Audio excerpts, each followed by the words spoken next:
अरे थांबा थांबा थांबा. चला सुरुवातीपासून सुरू करूयात.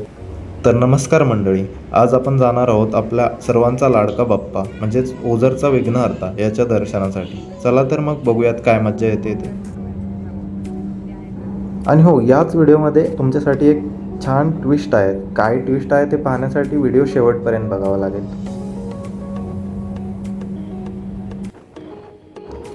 हो, हा जो बाईकवर हेल्मेट घालून दिसतोय ना, तो मीच आहे. आता तुम्ही म्हणाल मेट्रोमधून बाईकवर कसे काय आलात, ते मी तुम्हाला पुढे सांगेनच.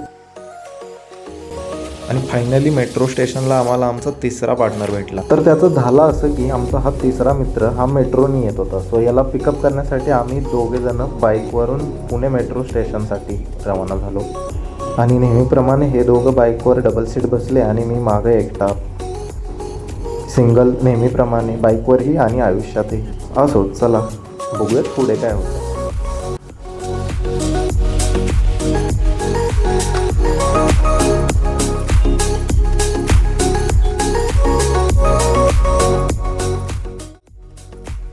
आणि 100 किलोमीटरच्या सलग रायडिंगनंतर वाटेत जे दिसेल तिथे आराम करू असं म्हणत झोपाळ्यावर आराम करण्याचा आम्ही निर्णय घेतला.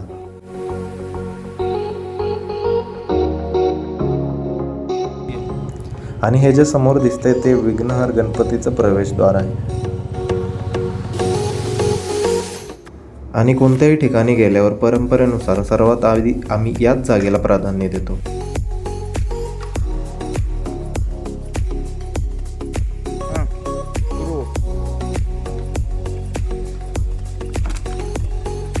once more. होगा भाई होगा. You can do it, bro. Yes. Yeah. Yeah, baba.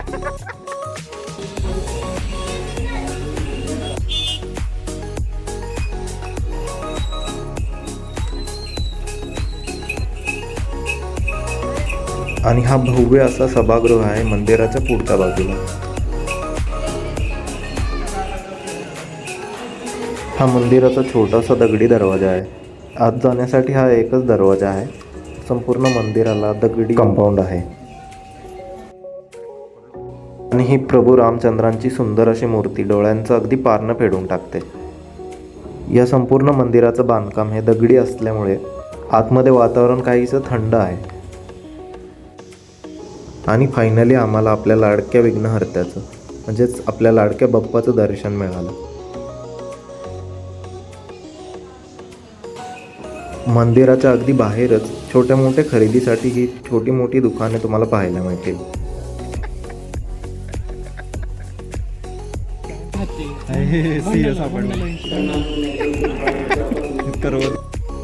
आणि या खेळण्यातल्या कॅमेऱ्यासमोर आपल्या मोबाईलच्या छोट्याशा कॅमेऱ्याची इज्जत थोडीशीच काढून आम्ही बाकीचा परिसराचा आनंद घेण्यासाठी बाहेर आलो. प्रोफाइल दे जरा फिरू लग रहा है भाई.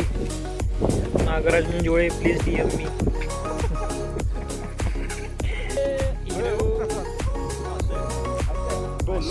टाक बिस्किट.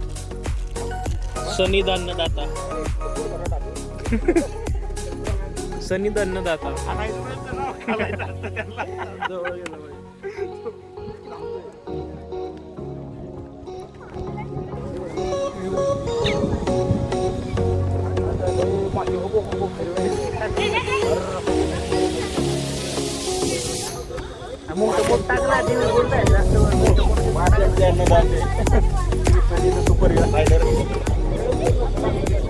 मछलियों का रखवाला.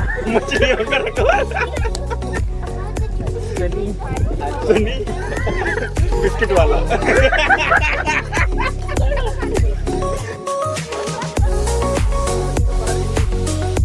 अशीच काहीशी मस्ती करून आणि माशांना थोडंसं अन्नदान करून इथल्या परिसराचा आनंद घेताना खूप मजा आली.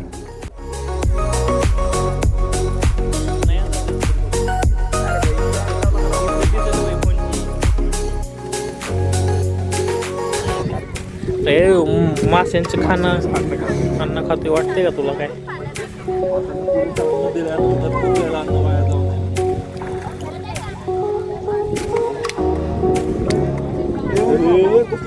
त्यांनी खाल्लं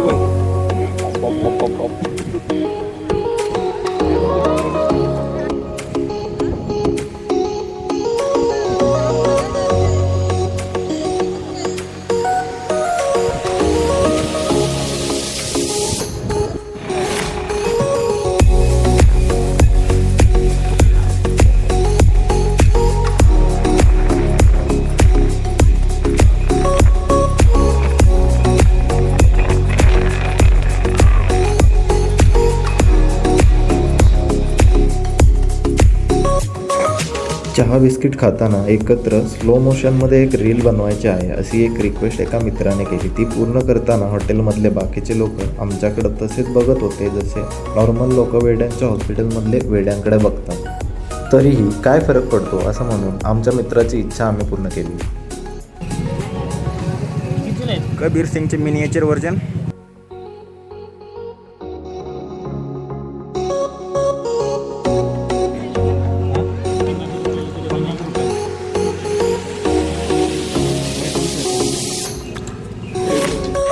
चायनाचा माल इंडियामध्ये. Boycott China.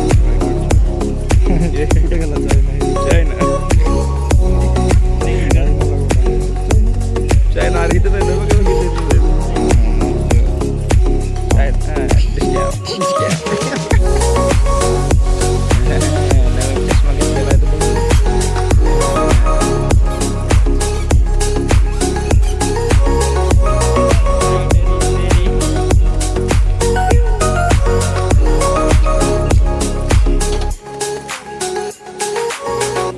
आणि ॲज युजल आमच्या नवीन रायडरने बाईक चालू करण्यापूर्वीच एक ॲक्सिडेंट करून घेतला. क्या रायडर बनेगा रे तू. 1 सेकंदामध्ये पहिले 1 सेकंदामध्ये रायडर.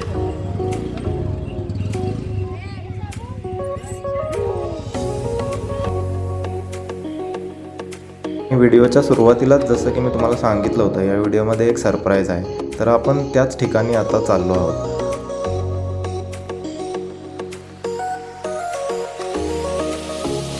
मी जेव्हा नाशिकला येतो तेव्हा या रस्त्याने गाडी चालवताना एक वेगळीच मजा येते. आजूबाजूचे डोंगर पोखरून बनवलेला हा घाट आणि त्या घाटातून दिसणारा हा सुंदर व्ह्यू, हे दृश्य बघत बघत बाईक चालवताना खूपच आनंद मिळतो.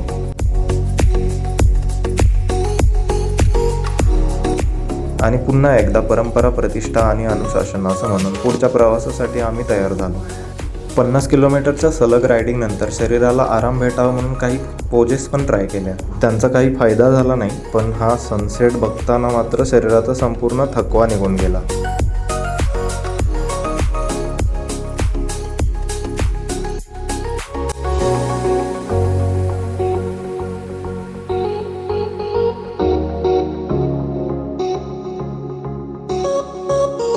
शिवम भाऊच्या घरी आलेलो आपण. शिवम भाऊ थोडं लुक द्या इकडं. हां बस. शिवम भाऊची गाडी उचलून निघालोय आपण. कुठे निघाले आहोत हे बघण्यासाठी तुम्हाला व्हिडिओ शेवटपर्यंत बघावा लागेल. गेले अभिषेक आहे.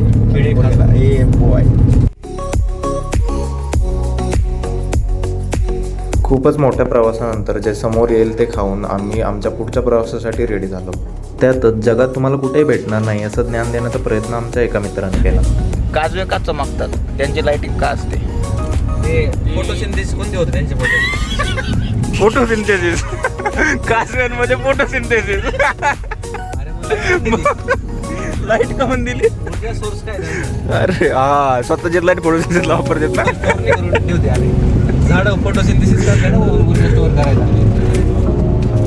हा त्यांचा प्रजननाचा वेळ आहे. तर पाऊस जेव्हा पावसाळा चालू होतो तेव्हा पहिला किंवा दुसरा पावसानंतर त्यांची प्रजननाची टाइम चालू होतो. आणि लाईट लावणार त्यांना शब्द चांगला वापरा. आपल्या सामाजिक सामाजिक बांध ठेवून तुम्ही शब्द वापरा. व्हिडिओ चालू लागा. नाही आपल्याला ते कोणते वाहिनी दूरध्वनी जय महाराज दूरभ्रमणध्वनीवर प्रसारित करायचे ते भाई साहेब. युट्यूबला बघा, लाईक करो, सबस्क्राईब करो. दूरसंचार केंद्र. तर लाईट लावण्याच्या मागचा हेतू असा आहे की तो आपल्या मादीला अट्रॅक्ट करत असतो. अट्रॅक्ट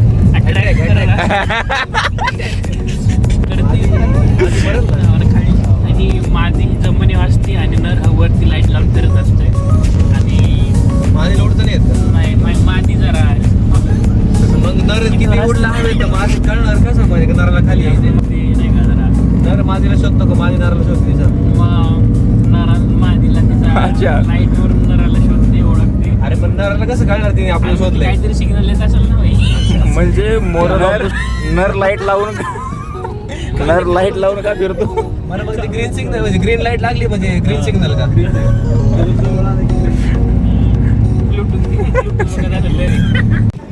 स्वागत आहे तुमचं कळसुबाई हरिश्चंद्रगड अभयारण्यामध्ये. एवढ्या रात्रीसुद्धा एवढी जास्त गर्दी बघून आम्ही आश्चर्यचकित झालो. रात्रीचे जवळपास 10:30 वाजले होते आणि हेच आहे ते सरप्राईज, काजवा, म्हणजेच ज्याला तुम्ही फायरफ्लाय असं म्हणता. आणि हा आहे भंडारदऱ्याचा काजवा महोत्सव, म्हणजेच फायरफ्लायज फेस्टिवल, जिथे हे चमचमणारे काजवे पाहण्यासाठी लोक खूप लांबून लांबून येत असतात.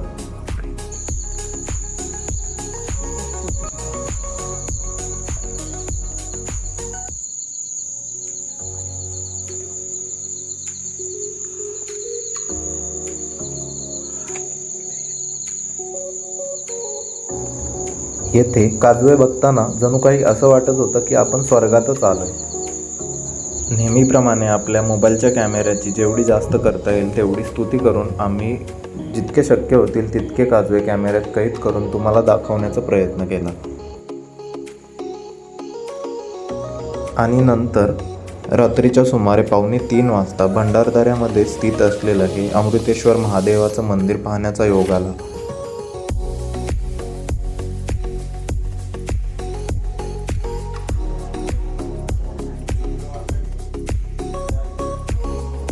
येथील मंदिर, परिसर आणि वातावरण हे खूपच जास्त सुंदर, निसर्गरम्य आणि शांत आहे. रात्रीच्या अगदी 3 वाजताही मंदिरामध्ये एवढी गर्दी होती जसं काही दिवसच आहे.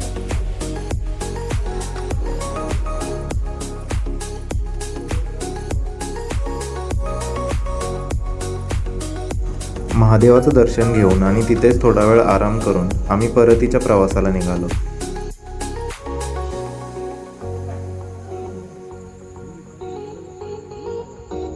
तर कसा वाटला तुम्हाला हा व्हिडिओ? कमेंट करून आम्हाला नक्की कळवा आणि अशीच नवनवीन सुंदर ठिकाणे पाहण्यासाठी चॅनलला नक्की सबस्क्राईब करा. पुन्हा एकदा भेटूयात अशाच एका नवीन व्हिडिओसोबत.